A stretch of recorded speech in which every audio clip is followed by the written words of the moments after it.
Hello everybody, this is Brandon with Crypto Trades and Tech.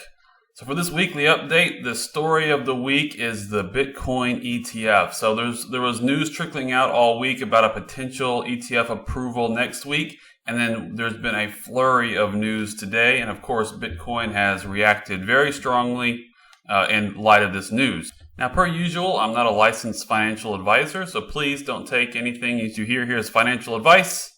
This is just my opinion, what I see going on in the markets, and a little bit of news. If you blindly take trades based on anything you hear here today, you're going to end up losing all of your money and end up living in a van down by the river with Doge and Boneholder here. So we see here that Bloomberg's data team started loading the ticker BITO, which will be a ProShares futures ETF, I believe. Also, it looks like there's been an approval of Valkyrie's ETF on NASDAQ as well. And so in light of that news, Bitcoin has decided to obliterate all the resistances I was looking at. As you can see here, I had a bit of a resistance band that we were looking to see if we came into and consolidated below, but this positive news of ETFs has obliterated this. Should we get a daily close above here, this will pretty much neglect all of this resistance, especially if we get a weekly close above it on Sunday. Now, in light of that, what do I expect moving forward? Well, I don't really honestly know exactly how this is all going to play out. Of course, the prior all-time high of 46,899 seems like it's a stone's throw away at this point. We're probably going to hit that fairly soon. One would expect a retrace. I've got this kind of parabolic launch angle trend line redrawn here on these last couple of touches here, the sell-off that we had on the 13th, and then this little bit of a fake reversal on the 15th. I'm going to show you this. I tweeted this. I saw this. We had these are a couple of bearish candles. This one here is especially a bearish candle, oftentimes called the shooting star. Then we had a doji. These look like reversal candles, but then this ETF news just blasted us in the other direction. So these were a bit of fake out moves, but I was looking for on this reversal candle finally a retest of the 53K September swing high. Obviously, we've not got that retest of this swing high here. Will we get a retest of that swing high? I don't know. I would think it's getting less and less likely every day, especially, again, if we close the daily above, say, this weekly resistance right about 60,000. If we close the daily above the 60,000 a day, which is going to happen here in a few hours, and if we close the weekly Sunday above this level as well, the likelihood that we actually come back down to 53K is getting lower and lower and lower. So where does that leave us for active trading? Well, for me, a retrace into this resistance zone, especially after next week, if we get a weekly close above this, I'm going to be looking to be aggressive on coming back into this area as support, and especially coming into this trend line here. I would expect a retrace at least back to the 50s at some point. So if you're looking if you've got some dry powder or you're looking to put on an active trade, coming back into and leaning into the support of this trend line and this area of support that we built up here. We had this 4 daily closes right there at $57,500. That should be really strong support because it's really recent support that we've built up on 4 daily closes, or 3 daily closes right there and 1 open right there. But after blasting through that should be really strong support. If we were to get a retrace back to that level and into this trend line, would be a really good place, in my opinion, not financial advice, to lean into. Now, looking around, looking for trading opportunities outside of Bitcoin to see, we've been watching the Bitcoin dominance. We noted that it looked like it was bottoming, and sure enough, it's blasted out of this bottoming pattern it put in. We're currently at 46.55 on the Bitcoin dominance. This is the percentage of total market cap that Bitcoin is versus the rest of cryptocurrencies. We have weekly resistance overhead at 47%, and weekly support now down at 44%. Now, I want to bring your attention to something that happened the same time frame last year. You can see here, coming out of summer, we put in this kind of bottoming, this circular cup style bottom in August and September.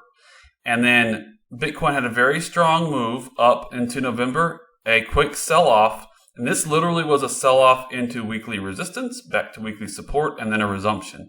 So it's quite possible that we get a break up into weekly resistance, a little bit of consolidation back to weekly support when the altcoins might have another little move, and then Bitcoin might blast off again from there. That's I'm watching those levels right now. Those are the levels I'm watching, and that's why. Just looking at this historical price action from last year, and obviously weekly resistance and support levels generally are good ones to watch. So the name of the game, we're in Bitcoin season. It's all about Bitcoin. So we're probably going to have, I've been watching for a move on Bitcoin dominance up to anywhere from 57 to 61% of the market. If we were to get a move up there, Bitcoin might be a little bit overheated, and the alts should at that point then make their move. Now we're expecting this move up to this level late this year or early next year. But in the meantime, the trade that I'm really watching right now is Litecoin. And the reason I'm watching Litecoin, move to a 3-day chart here so I can fit it all on one screen. You can see this. This is a weekly close low that we've had here, 2017 all-time low weekly close back here, March 2017. We bounced off of it in March of this year, and we're sitting right on it. We actually got just below it, and it's not closed a daily below it yet. The dailies have been closing right at it. So a Litecoin typically is a copycat of Bitcoin. It's an exaggerated lag of Bitcoin. Let me show you this. So here on the Litecoin USD chart, this green price bar that I have down here, this is Bitcoin's price action year to date so far. And what I've done in these vertical lines, I've taken the Bitcoin peak price. This one's maybe off a little bit. The Bitcoin peak price, and I've mapped it on here. And you can see that what Litecoin does is when Bitcoin breaks out, Litecoin typically lags a couple of days and makes a bigger move. And then back on the downside, it makes a bigger move.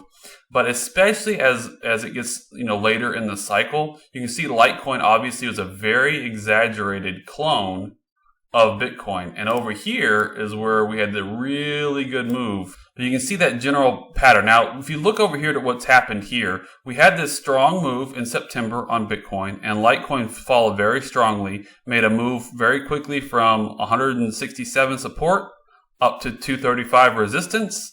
And then when Bitcoin sold off, Litecoin did as well, of course. And then you see this pattern that we put in. It's followed it very closely, but you see Bitcoin's broken out in a big way. And look how much further we are above that price on Bitcoin's price now from the September swing high there to today. But Litecoin is well below the price of that swing high. That's obviously reflected in the Litecoin Bitcoin chart here. We had that peak in September and then a big sell-off into support since then. Now, how I'm managing this trade, it's a very high risk reward setup. Again, with Litecoin typically lagging, you see here we're just sitting right on resistance. These are the daily. We had one daily close, open and close right at it, and then open at it, and then we opened and pushed back up, and today we're sitting right on it. We'll see if we get a daily close back above this level. As long as Litecoin is closing dailies, and especially the weekly close here in a couple of days, as long as we're closing below this or above this level, this is a fantastic risk reward because we know very quickly where we're wrong. If we start getting closes below this and we get a resumption down, it's a pretty small move until we know that we need to rotate into another asset on Litecoin here. So my expectation is, best case scenario, we get a huge breakout on Litecoin. And there's a lot of people doing a lot of great work. Misconfig on Twitter is one of the top ones that I read his research on Litecoin. But if we were to get a nice big breakout here, obviously that would be huge. That will probably happen later in the cycle. But as long as we find support here and then make our way back out, you can see the type of constriction we have on this price action down here. If we just find support and maybe break out of this smaller pattern here in the immediate future, we've got all the way through till the end of the year and early next year before we might be back in this consolidation and have a bigger breakout early next year is what we're looking at for the conclusion of this consolidation potentially. So nonetheless, the point is the trade is setting up favorably. The reason I'm talking about Litecoin lately is it's extremely favorable risk reward because on the Bitcoin chart, we are sitting right on support. So likely if we hold that, we'll get a nice move in Litecoin as it tries to catch back up with Bitcoin. Now, most altcoins, again, the Bitcoin dominance chart, most altcoins actually bleed or stay stagnant or just underperform while Bitcoin makes a big move. But Litecoin is one of the few that follows it because Litecoin is a very similar purpose. All right, well, congrats to everybody who's been holding Bitcoin, especially those who have held through the entire summer. Congrats to you. I hope vindication sure feels good. Please like and subscribe if you made it this far. Consider sharing this video with a friend. Take care.